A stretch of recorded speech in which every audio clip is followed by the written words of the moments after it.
Welcome to another episode of Crossing Cultures. In today's discussion, Phil and his co-host, Dr. Brian Howell, continue sharing their perspectives on Hollywood films and explore the ways in which they find enjoyment in movies as Christians.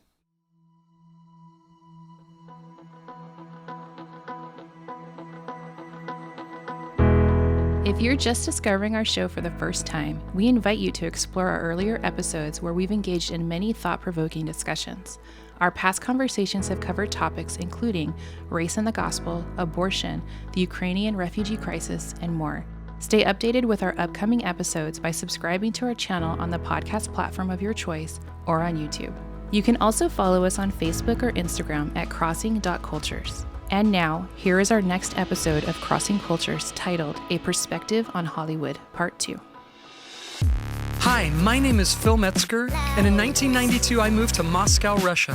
From there I lived in the beautiful Central European country of Hungary, where my family and I spent the next 20 years living, learning, and sharing about Jesus.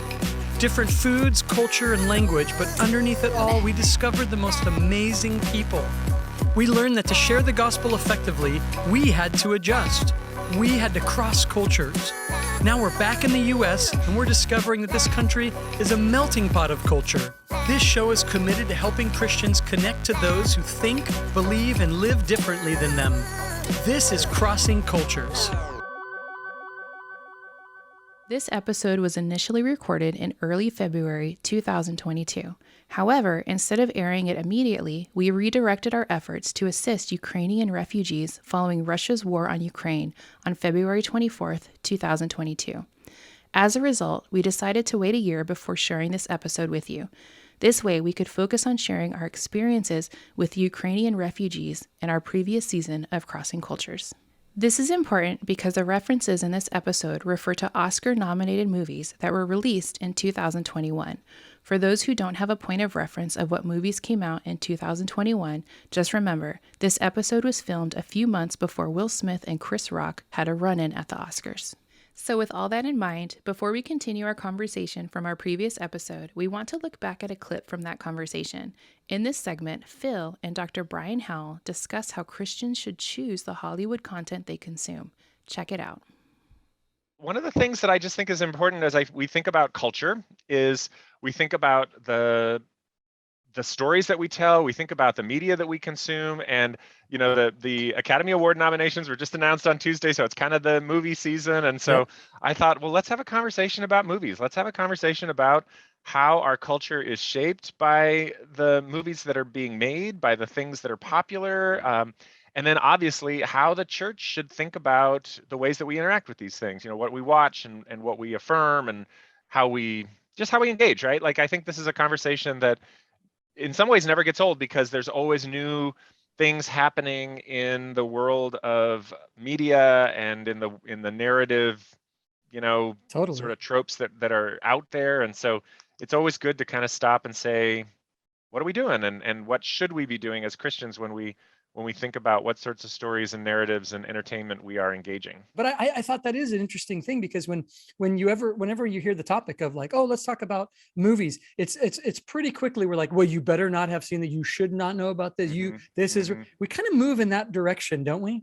Yeah, I think there's this tendency to think of it in terms of danger and risk and the world, right? Like, so the Bible uses the language of the world sometimes to mean obviously what God created, so God so loved the world, but then sometimes in the sense of like things that are not of God, right? Like the flesh and the world and things that are, and movies have been put into this category of the world, things that the world does, and therefore it often gets thrown into the category of like sinful things. Right. And of course, movies do depict things that are not of God. I mean, not every movie is just showing us worship services, but I think that they're also of the world in that sense of like God so loved the world, right? Like they're part of creation and they're part of creativity and they're part of who we are as human beings, that we tell these stories. And we've gotten really good at telling these stories, really sophisticated at telling these stories, which in some ways makes them important, maybe a little dangerous in the sense of like, if we're not thinking about it, then they can influence us in ways we don't even notice,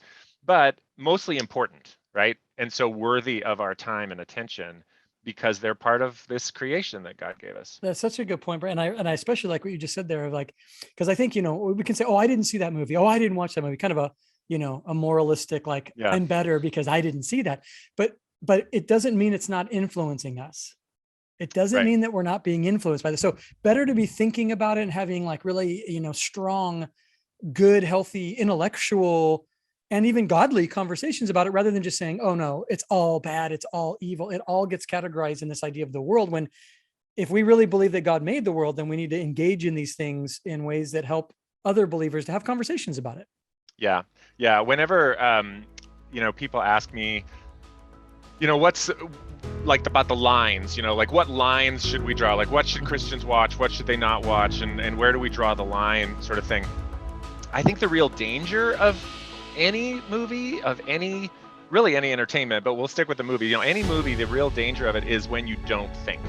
Yes. When you just let it sort of like wash over you and you just kind of absorb it. That was a segment from our previous episode. Here is Phil and Dr. Brian Howell continuing this thought in this week's episode titled A Perspective on Hollywood, Part 2. I guess the fear for a lot of people is like, it'll stir something in you in the wrong, which is of course very possible. But I like what you said earlier, and I don't want to take it away because I think you've got more to say on this, but I like that you're saying like, it's when we don't think about the movies that we're watching that we become more at risk of like it influencing us in the negative way. But yeah, how do you talk about that?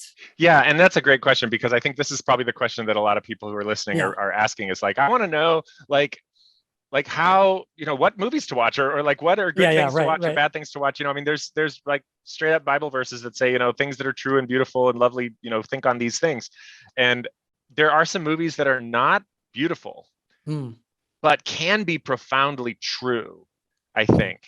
So I like to, well, first of all, and I'm going to ask you, I want to know your strategy for fathering in a minute here, and ask you how you talk to your kids about movies and stuff, because I think that's important too. But before we get to that, I'll just say, as an adult, I think I don't have too much fear of exposing myself to something that I think is gonna, harm me. Right. Of course, I try to be, judicious. Like pornography, which is only there to just create sexual desire. It's like, well, okay, that's not helpful. Like, I'm not gonna. Yeah, this is just like wrong. Yeah. And there are some pretty good movies that I kind of regret seeing. I will say the one movie that I really kind of wish I could just erase from my brain is the movie Sevan. Have you seen that movie? Sevan. I know I did, and I can't. It was a long time ago. That is the one movie that it was so violent. And it didn't show the violence. It just implied and talked about the violence. Right. But it was so brutal. And like too much. Too much. I didn't need that. I wish that were not in my brain. I wish it were gone forever, but it's there. And, darn you, Brad Pitt, for making a really compelling movie. But, I just. If you weren't so good, I'd forget the movie. Right. Yeah. I could have done without that one. I didn't know that going in, but if anybody asked me, like, should I see Sevan? I'd be like, no, you don't need to see that. Right. But other than just those very few kind of exceptions, I think I want to be exposed to movies that I think are profoundly true. One of the movies that I often go to as an example is this movie called Leaving Las Vegas with Elizabeth Shue and Nicolas Cage. Nicolas Cage got an Academy Award for this movie. And it's a dark movie. And the movie opens with Nicolas Cage going through a liquor store, like filling his cart with liquor and sitting down to kill himself by just drinking himself to death. And then it goes to Elizabeth Shue, who is working in prostitution in Las Vegas and has like just been beat up by her client or something, and these two like deeply broken people find each other. And the first thing they do is sort of promise each other, we will not try to fix the other person, will not try to change the other person. And so they just sort of form this relationship around their brokenness. And it's just this horrible, heart-wrenching, awful kind of movie. I'm really selling it, right? Yeah. I can't wait to go watch it now. Yeah, right? Everyone's going to No, but out. I mean, I see where you're going though. Yeah. It's just such a depiction of sin and the ways in which, left to our own devices in a hopeless world, like, why wouldn't we? Why wouldn't you end up there? And what it looks like when, in just hopelessness. And I kind of always go back to that movie as like, I'm really glad I saw that movie, because I think it really did say something true about the world and about the way that God made it and about what the world means with God in it and what the world would mean without God in it. It's graphic, there's some graphic depictions of sex, there's graphic violence, people treat each other horribly in this movie. But I don't feel like my soul was harmed by seeing those things. I think it was actually blessed by the exposure to the deep truth that was embedded in those things. So I always want to ask myself, if something really negative is being depicted on screen, why? What's the purpose? And how is it going to affect me going forward in my ability to know and understand and serve God? Good point. Do you have any movies that you think, oh, I wish I hadn't seen that movie? Gosh, the worst part is I don't remember if I do. You blocked it out. Yeah. Yeah. All right. I totally blocked it. No, I mean, I've definitely walked away. I just can't think of the names of any. I've definitely walked away going, why did I and when I say a waste, I don't mean because it was just not important, but because it was it kind of felt not good. Yeah. I didn't need that, and this is what's interesting. And I think you raise a good point. It's not necessarily, it had it showed things I shouldn't see or said things I shouldn't hear or whatever, but just some of the storyline sometimes, storyline really can kind of tweak me if it's, oh my gosh, there was that one movie, it was in Mississippi. Oh, my wife she's going to kill me that I can't remember it, but it was that. About the civil rights guys? No, it was before that. It's an older one of a young girl I believe a young Black girl who was raped and died. And then a white guy came in. It was Matthew McConaughey was the lawyer. Do you remember this? Yes. Right. Can't think of the name of it. It was really hard to, of course, again, nothing they're not showing things, but the storyline was I think from about 5 minutes into the movie, and we went to the theater, this is back, and my wife was crying the whole movie. Why did you bring me here? Because it just so hard to and I think it's important to see these things too. It's not it shouldn't happen, but sometimes you go, man, I'm already thinking in that vein of thought so much. And then to watch it just kind of hurts even deeper, those, and then I asked the question, I mean, I know you were going to ask me the question, but I'm thinking okay, so that movie you were talking about with Elizabeth Shue and Nicolas Cage, would you have one of your kids go see that? Yeah, no. Well, now, yes. Yeah, because right. Now my daughter is 26, Right, You don't get to decide what she sees now. Yeah. Exactly. But would I recommend that she see it? Yes, I would. Yeah. I would say this is a movie that I think you could really enjoy and you could really think deeply about. Now although I would warn her about the depictions of gender violence in that movie, and say that might be the kind of thing that you just don't want in your mind's eye, right? You would just be why would I want to see this? But I think I could see her, being able to watch it and think about it and respond to it in a way that would be a blessing. But for younger kids, no, I wouldn't expose them especially to that movie, because all of the depictions of sex and violence are very realistic and serve a sort of deep narrative purpose that I just, they'd have to be developmentally ready for that. And there's something to that, right? There is a developmental, you got to get there before you can, and especially if you're I think in a Christian home, it's we can spend, so much don't watch anything, stay pure, don't ever let anything, but we lost that battle in one sense. I mean, and maybe it's a battle we probably shouldn't have been having in the way that a lot of Christians did, but I want to be able to have a voice where I can tell my kids no, please don't watch that. That's don't do that. And then them know that I'm not saying no because I just, I'm too good or too holy and some kind of I want to keep them from something that they probably love, but that trust of, hey, do me a favor, especially when they were in their teenage years, do me a favor. I know you, I know the movie. I know it's not where you need to fill your head. You just don't need it. You're not going to need it at 50. You're not going to need it now. It's not for you. Before we continue our discussion about movies in Hollywood, we like to share a snippet from a past season of Crossing Cultures. This segment is called Seeing People, Not Issues. Check it out.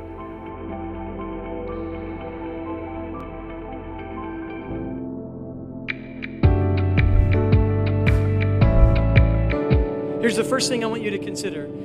when we talk about LGBTQ and Christianity, it's this. This is not an issue. These are people. This is not an issue, the gay issue. No. These are people. When you make something an issue, it is, and trust me, I know because I'm just like you. When I make something an issue, it's easy for me to be judgmental. It's easy for me to pull myself away from the actual people and just make very harsh comments. This is this way. This is that way. But now, when I sit down with a young man who's coming into my church and who's crying and he's saying, I'm wrestling with this. Can we please talk?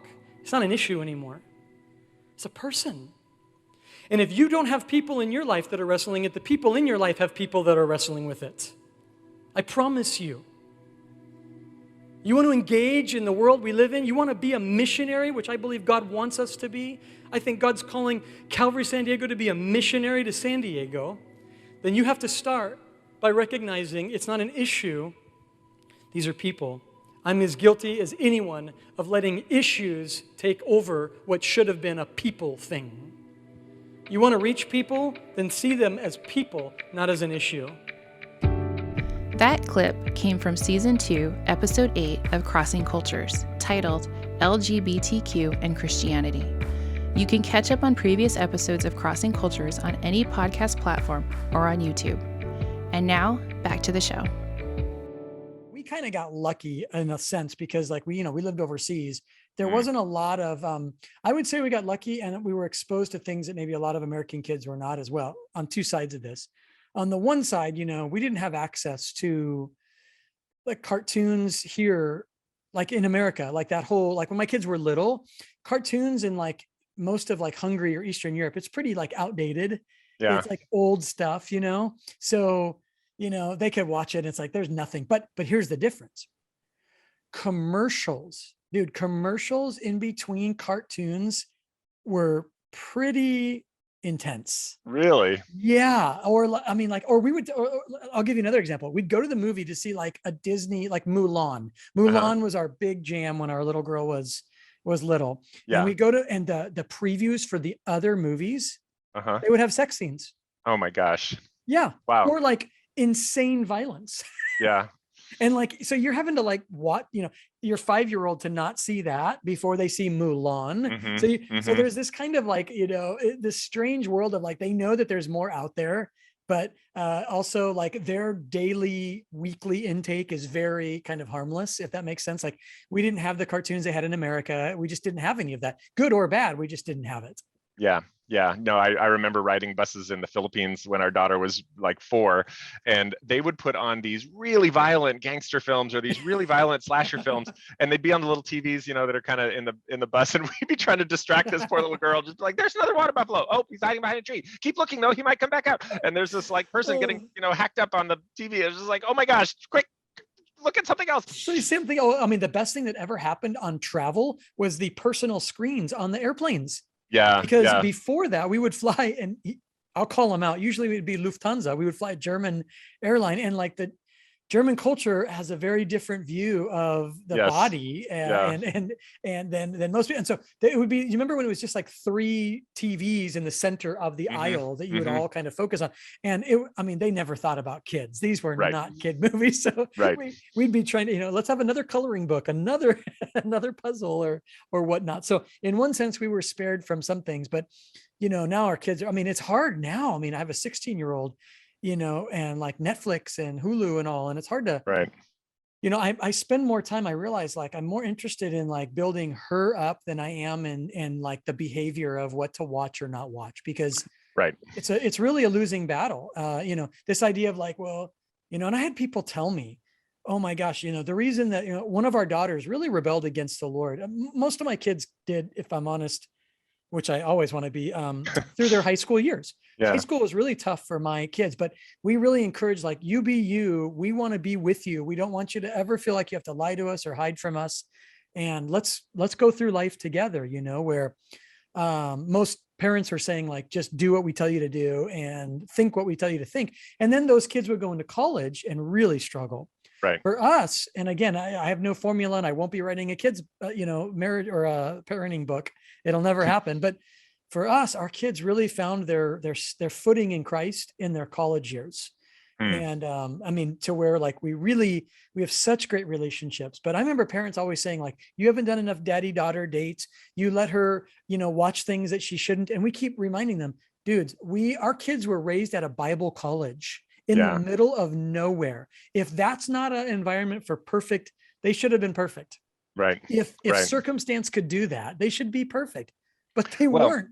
yeah. I mean, the idea of protecting kids, I think, is moving in the wrong direction, because Yeah. we have to be preparing kids, right? We have to Yes. be Ooh. we have to be equipping them. And I think, in thinking about what kinds of entertainment and what kinds of stories and what kinds of images they're consuming, of course, giving them something that's sort of developmentally totally inappropriate isn't Right. going to help them prepare. But simply protecting them and not giving them the tools to think about these things isn't going to prepare them either. And they are going to encounter those ideas and those images and those stories at some point. And if they're not thinking about them, if we haven't given them help to like process, what's the purpose of this story? What's the underlying meaning here? What are these images doing for our sense of what's normal and what's good and what's beautiful and what's right and true? Then they're not going to have it at 25 or 35, or that's not a developmental thing that just happens on its own. Like, that's a thing that needs to be trained into people and helped and nurtured, right?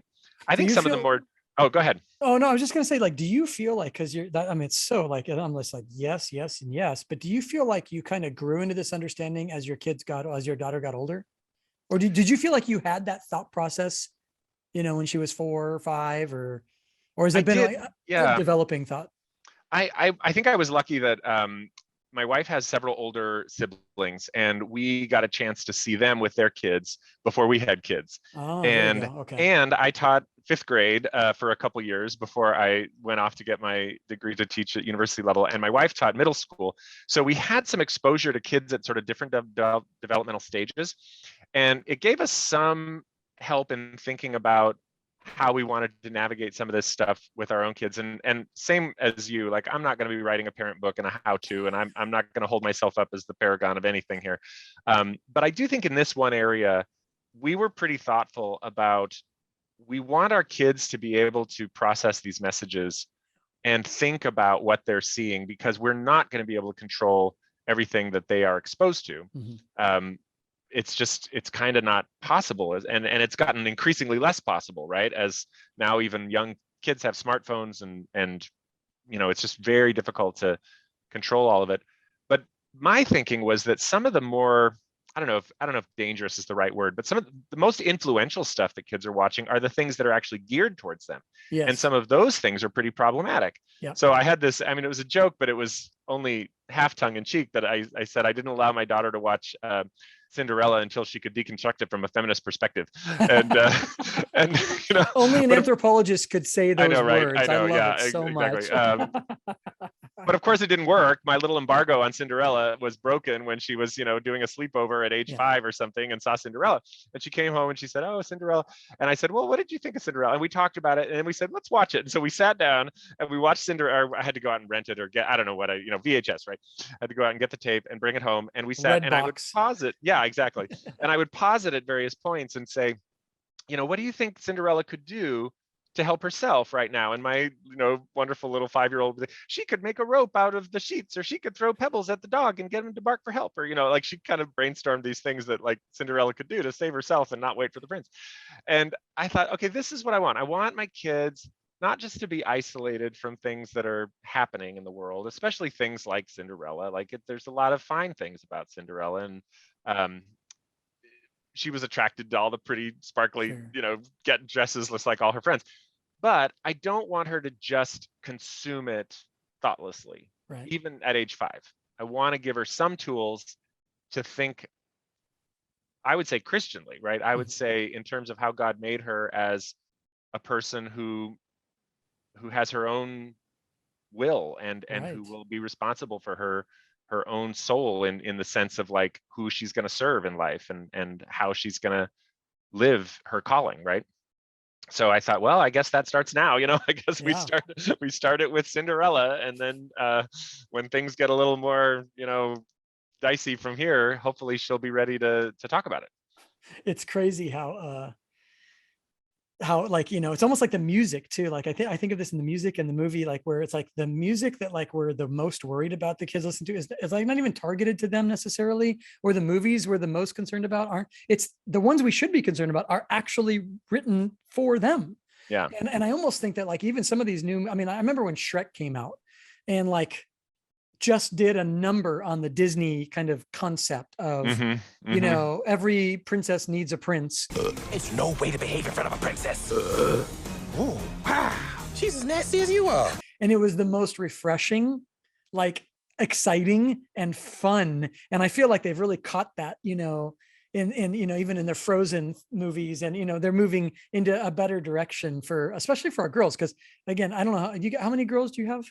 I have one girl and 2 boys. 1 girl, 2 boys. I've got 3 girls, 1 boy. So I'm a girl dad primarily, and I am concerned that things are being depicted not just like that are like morally good, but also that are like real for what they're going to need in their life, and not just these fake, false ideas that are out there that like if you had this, then you would be complete and you would be whole, and because you get that at a very young age. It becomes right. And it's cute, and their animals are singing, and there's it's all fun and games, but it becomes an identity that I don't want my kid to have that identity.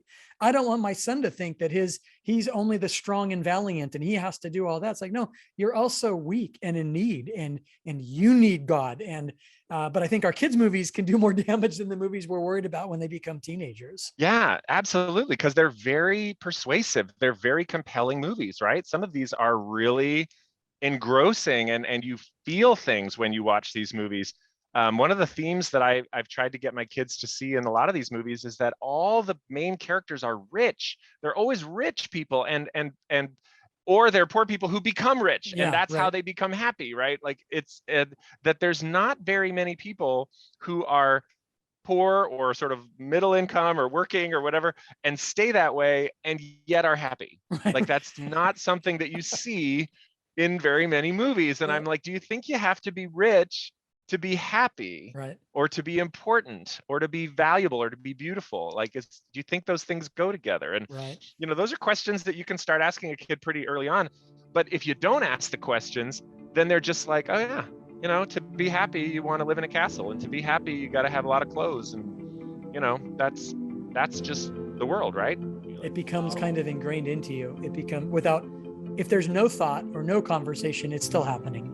Either way, it was hard for us because like our kids would watch these princess castle movies, and we literally lived in a castle. Our Bible college was in a castle in Europe. I mean, talk about like setting, like we just literally ruined them for years, because they're like, oh, I am a princess in a castle. Yeah, here I am. It's the castle life. # castle life. Yeah. Exactly. Although maybe that would dispel some of the myths, because they'd be like, actually, it gets a little cold in the winter, and door kind of sticks, and it's scary, and at night it's scary, but oh my God, isn't that so funny though? It's so funny how that happens. Yeah. As mentioned at the start of this episode, our church actively participated in aiding Ukrainian refugees across many international borders.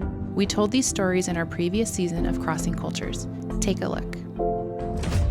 I think something that we're constantly trying to remind people is that really war began like 8 years ago. They were killed by snipers directly with the metal bullets, with guns. Russia tried to start the civil war. The ongoing war in Syria have triggered an epic humanitarian crisis, the biggest wave of refugees in modern history. When somebody asked me the question, like, why did you get involved with Ukrainian refugees? Let's be honest, it was because of Syria. Please pray. We need to fight. We need to be strong. We've been able to acquire a couple vans to get people out. The local church is taking in Ukrainian families who need help. They've helped about 200 to 400 families per day.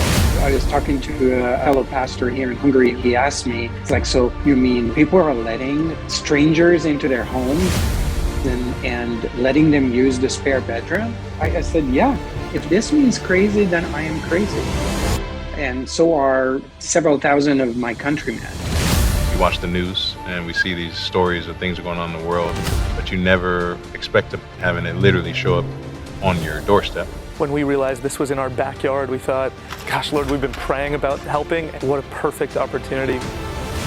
We've been so blessed to be able to help. We are meeting them at the border, thinking about how we could be of service to them. Such a blessing for us. I learned for life that if we see them with the eye of Christ, then we see the truth.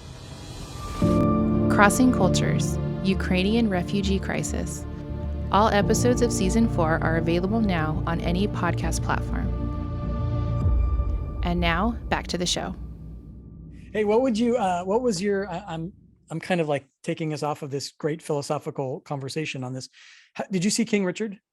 Yeah, I did. Because I mean, Will Smith, I'm struggling because two of my favorite actors are up right now. Well, actually, I like Benedict, I can never say his name, Cumberbatch. But, yeah. Will Smith and Denzel Washington. You just can't get better than those two. Yeah, for real. So how did you like King Richard? Because obviously it's a, kind of very like real story for today. I mean, Venus and Serena Williams' dad, it's pretty well known kind of, person. Yeah. No, I loved it. I'm a big tennis fan, and I've been following professional tennis for a long time. And so certainly remember as Venus and Serena hit the scene and their dad, Richard Williams was such a figure and such a character, right? Oh, yeah, so totally. Such a, iconoclast, just doing everything differently than what, you're supposed to do when you're bringing up tennis stars. But also kind of a difficult guy, like no question, like he would, kind of ruffle feathers for sure. And I kind of was, I think that Will Smith did a great job, and I think that the movie overall was good, but there was a certain point in the movie where I was like, is this just going to be kind of like a hagiography, like just a hero worship of Richard Williams and sort of paint him in this like almost too idealized light? But then there was a scene with his wife, who's the actress, I can't recall her name, but she was phenomenal, who plays, Oracene Williams. And she just kind of gives him a dressing down in the kitchen, and she really lays out like some of the ways that he has made her life difficult. And I thought, okay, this is better. Like they've kind of saved it, like he humanized him. Yeah, humanized him, kept it from being too much of just a heroic biography, and brought some of his flaws into because he's human, right? Like of course he has flaws. And we saw things in his public persona that I think were indicative of some of those things going on with him. So overall, I really liked it, recommend it to people. I think Will Smith deserves an Academy Award at some point. Has he not won one? He has not yet. Yeah, he's been nominated. At least this is like his third or fourth time. Oh, yeah. But he didn't win for Pursuit of Happiness? He did not. I know, right? Golly, that was a good movie. Mm-hmm. And Concussion, wasn't that? He was in that too, right? He was the doctor. That was great as well. He was great in that. He was great in Ali. He was nominated for. He was so good in Ali. Oh my! I didn't know he's never won. Even 6 Degrees of Separation, which was kind of one of his first dramatic roles. Like I just thought he was, really stood out, and just does great work. So yeah, the guy's brilliant. I mean, seriously, he's brilliant. Okay, who's the best actress going to be? Well, I haven't seen the movie, but I've read a lot of things that have really gushed about Kristen Stewart's performance in the Diana Spencer movie called Spencer. Really? And that's crazy because I haven't seen a lot of Kristen Stewart except for all the Twilight, she did all those. Yeah. She was, right? That's the same girl, right? Yeah, same one. Okay. Yeah. And I was like, okay, I'm not into this. Yeah. yeah. No, that wasn't, no. Yeah, it wasn't actually. And you know what? That's a funny story because my girls, two of my girls, one was a teenager, the other one was just about to become a teenager. And they're like, oh, we really want to, watch these movies that are going to be coming out. Twilight. I'm like, what's it about? Oh, it's about vampires. I was like, okay, well, I want to, and they said, well, my older daughter's a reader. She said, I want to read the books. And I'm kind of a pretty fast reader. I'm very fast reader. So I'm like, okay, well, let's get the books, and so I'm reading them, which made the movie so much worse for them when their dad knew as much about vampires and werewolves and the storyline. It just I kind of ruined the whole, because they could talk about with their girlfriends and I knew more. Yeah. That's then it's like, okay. Yeah, it's the best way to ruin any movie that your kid might want to see is to watch it or read it before. So, but when we watched it, I was like, oh man, I'm struggling with this guy, but I'm excited to see her then in Spencer because that would be great. That would be just kind of something different, something fresh. Well, you know, just on the comment on the theme of like movies that have these messages that are kind of problematic and that we need to unpack, the Twilight are a great example of that. That they were very wholesome in one sense. You know, they didn't sleep together until they were married. You know, and a lot of Christians were really kind of in favor of this. But one of my theologian colleagues here at Wheaton, Beth Felker Jones, wrote a book called "Touched by a Vampire," sort of unpacking the theology that was in there because you know the author is a Mormon woman, right. And there's a lot of actual Mormon theology embedded in this in terms of like eternal marriage and the ways in which these relationships are sort of supposed to unfold. And there's some, and of course, set aside like all of the like weird stalking behavior that like you know Edward was doing towards Bella. A film that conditioned a generation of girls to think that love is keeping tabs on each other every waking moment. Did you follow me? I feel protective of you. And even non-waking moments. I like watching you sleep. Do you do that a lot? Just the past couple of months. I know this looks creepy, but it's really romantic in the movie. I promise. There was some really twisted relationship dynamics going on there. But totally stuff that like would be worth talking about with, especially a fan, a teenage girl who's looking at this and just thinking, oh, this is beautiful and romantic. And this is how good relationships, this is a relationship that I should feel really positive about and be like, let's talk about that for a second. Exactly. And that's what I used to tell my girls. I would say this in my house. Why am I the only feminist in my house? Am I the only feminist? Oh, it was such a beautiful sermon. He's 109 years old, creeping on a 17-year-old. But don't worry, it's not pedophilia because he looks 17. Yeah. Yeah. I said, why am I the only feminist in my house? But I was overridden and my opinion didn't matter. So. Well, it's one of those things where it's like, you wouldn't say, don't go see it. Right. And you wouldn't say, you don't even have to say, don't enjoy it at a certain level. Right. But it's like, but you do have to notice this, like notice, okay? That please just tell me you're thinking about it, okay? Yeah. He like goes in her room and darts out before she sees him. Like that doesn't seem weird to you? Like, come on. People go to jail for that. Exactly. Just because he's a good-looking vampire doesn't make it okay. That's the point. Yeah, diamond skin does not get you out of everything. So. Exactly. And that was the other thing is we got him to like read the book because the movies weren't out yet. So let's read the books because gosh, I mean, then you really then the thinking really happens. Right. And we really enjoyed that. So, okay, we got to wrap up because it's been an hour and this is so fun though. And I think that there's a lot more we could be talking about this. We'll do this again. Of course. And because there's so many movies to unpack and ideas. And I think all the symbolism and the signs and it all just helps so much. So you got any final thoughts on this? Yeah, I think that there's a really nice bunch of ideas that are sort of embedded in a lot of these films. And like I said, I haven't seen them all. I've read about some of them.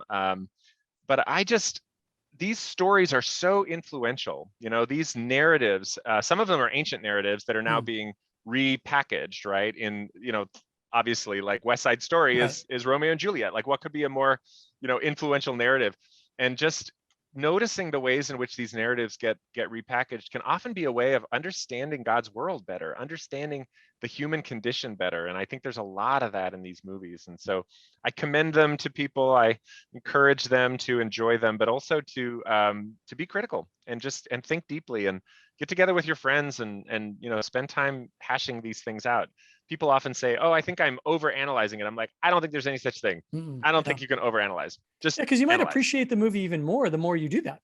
You just appreciate it more. Like, oh, they really thought this thing through.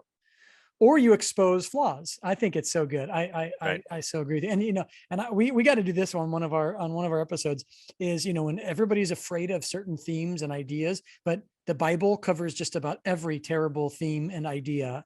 And yet we don't sugarcoat the scriptures. I mean, there's a lot of like intense, controversial, hard, difficult, brutal, violent. All of that is there in the Bible, and it all serves value for us to understand a loving God. So we'll have to unpack some of the stuff in future episodes.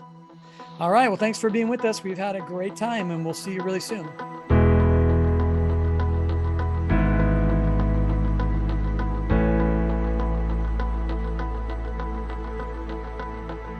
Thank you for listening to Crossing Cultures. Subscribe to our show on YouTube or any podcast platform to receive notifications of when new episodes are released. We also have previous seasons with loads of discussions on topics like race and the gospel, Ukrainian refugee crisis, and more. Follow us and take a look back at what God has been doing on this show. This episode was produced by Phil Metzger and Dr. Brian Howell and edited by Luis Lopez. This podcast is a ministry of Calvary San Diego. I'm your guest host, Lisa Ayu, and stay tuned for our next episode of Crossing Cultures, where Dr. Brian Howell and Phil Metzger have a conversation about gender identity with one of the leading experts on this topic. You don't want to miss it.